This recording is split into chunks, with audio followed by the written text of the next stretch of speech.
Good morning, Didier. Good morning, Lance. I asked you here today because a few complaints were brought up to senior management concerning project vigilance. As project manager, I thought it was best I spoke to you first and got an overview of the situation and how you think the project is going before we discussed it and planned a way forward. Lance, if I may ask what concerns have been raised? We'll get to that just now, Didier. I actually wanted to ask you first, as from your perspective, how do you think this project is going? So far, I would say we have not encountered any problems that we have not been able to deal with. We had a slow start, as you would expect with any group that is unfamiliar with each other, but we are working well now. And although we are a bit behind schedule, I'm sure we'll meet our deadline. If I heard you correctly, you said a bit behind schedule. Yes, it did. What do you think the cause of this might be? Communication, Lance. I've set up an effective chain of command when dealing with the project. Communications follow a certain process as to maximize efficiency, and it seems as though some teammates have not come on board. This has resulted in clearly a breakdown of communication. True, effective communication can be very, very hard to maintain. What have you done to rectify this, though? Well, I've tried to remain open to suggestions and ideas. I even told the team members that if they well thorough ideas that they should feel free to run them by me prior to meetings, and I can inform everyone to make sure everyone's up to date. There's not much more I can do with the people insist on keeping information to themselves until the very last minute. So you were saying that there's very little you can do if team members are not themselves willing to get actively involved. Yes, Lance, despite my efforts to be open-minded, team members just do not find it in themselves to be actively involved themselves. Lance, from the way you describe it and from the reports I received, it does seem like team morale is at the center of most, if not all, of your problems. Would I be correct to say you've noticed that too?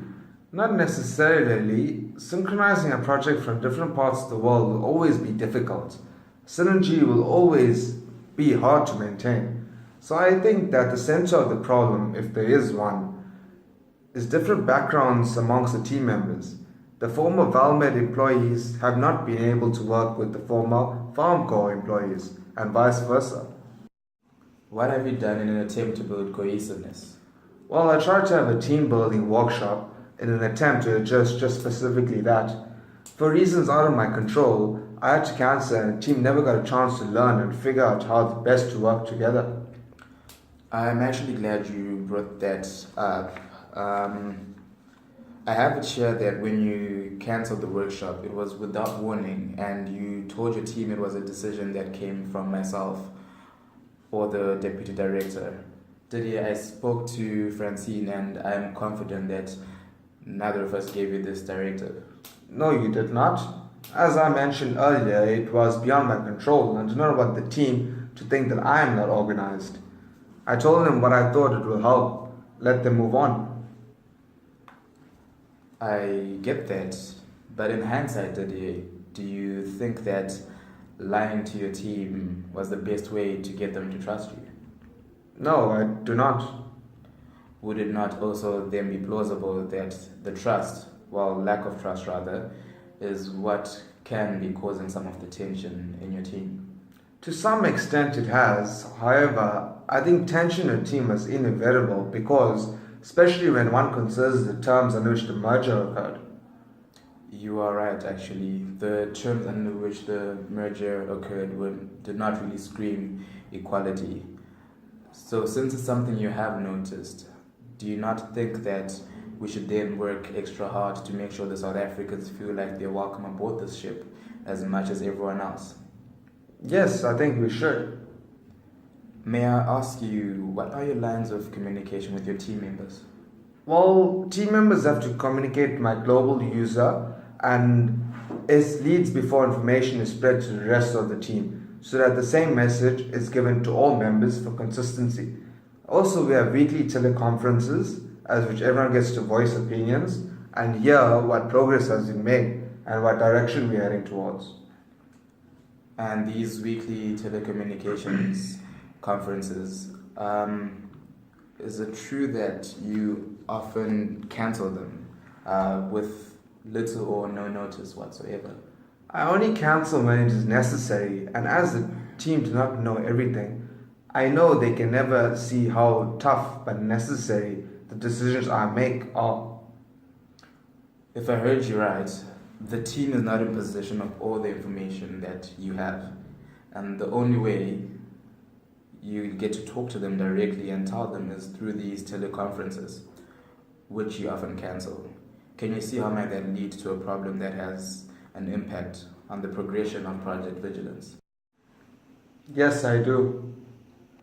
Okay, thank you for sharing that with me.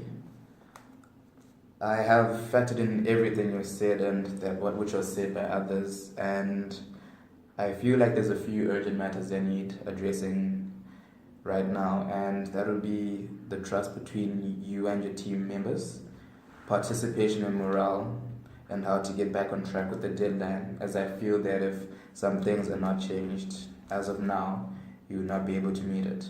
So I shall suggest the following.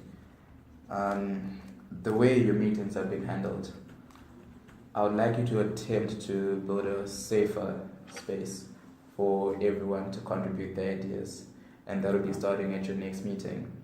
So what I ask you to do is firstly address the communication.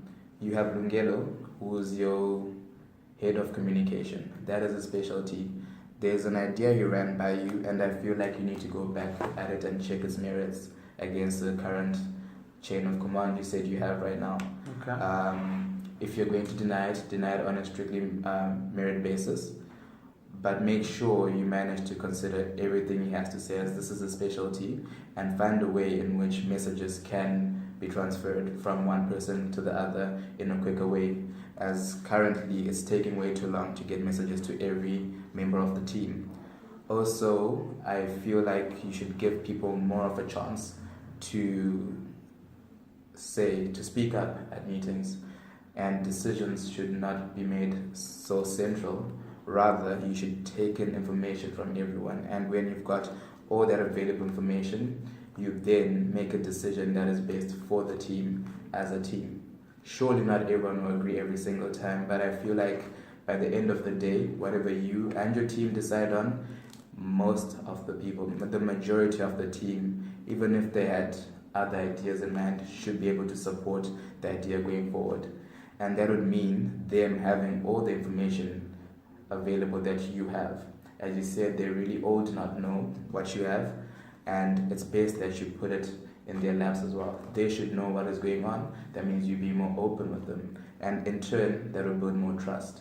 If you're more available to the lower members of your team as you are to the higher members of your team, if you keep the teleconferences you have, then through seeing you and through you being punctual and you just being more reliable, then they should feel like they can trust you more, and you should be able to just welcome opinions of the people that are in your team. I feel like I think if you work on this and you do send me minutes from your first meeting that you should be having next week, then from there we'll be able to plan a way forward. Okay, Lance, I'll take that into consideration and get back to you. Alright, and I'll be sending you minutes of this meeting as well. Thank you very much, Didier. Thanks, Lance. Alright.